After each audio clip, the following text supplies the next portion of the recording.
Many people equate emotional intelligence with the loudest voice in the room, someone armed with endless charisma and the ability to dominate every social interaction. This performative charm is a brittle offensive strategy. It provides a temporary social advantage, but tends to shatter when confronted with genuine hostility or high-stakes conflict. There is a specific kind of person who commands effortless deference without raising their voice. They are often the quietest presence in a high-stress environment. This calm authority is a trained neurobiological skill set. It relies on a specific type of emotional self-mastery that anyone can develop. True influence is found in the mechanics of the nervous system. By regulating your own internal state, you change how everyone else in the room perceives your authority. Social triggers follow a predictable path.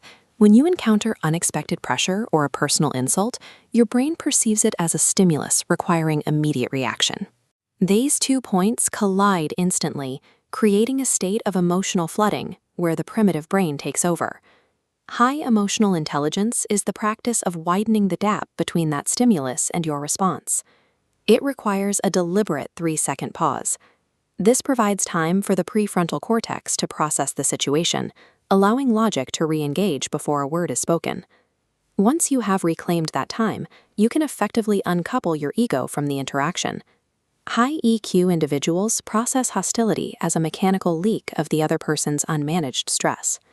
They view an opponent's anger as a data point regarding that person's internal state, rather than a verdict on their own worth.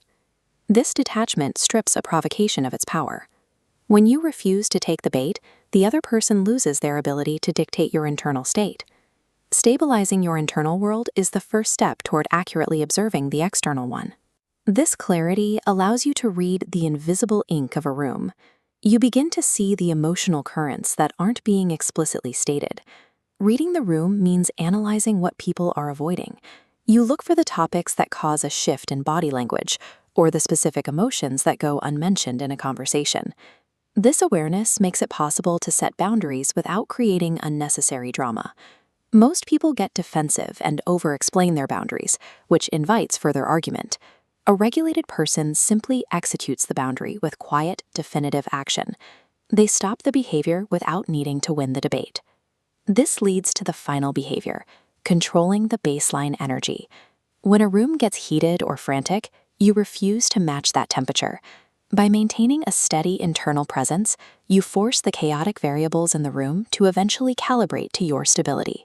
Redefining emotional intelligence means viewing it as the radical, continuous act of maintaining internal peace in the face of external chaos. This creates a psychological center of gravity. Stability naturally exerts an influence over erratic energy. A regulated nervous system acts as an anchor. Your physical presence dictates the emotional physics of the space, causing others to settle into your steady rhythm. Mastering oneself is a significantly more powerful strategy than attempting to manipulate others through performative charm. Ultimately, the person who deliberately controls the silence often holds the absolute most power in any given room.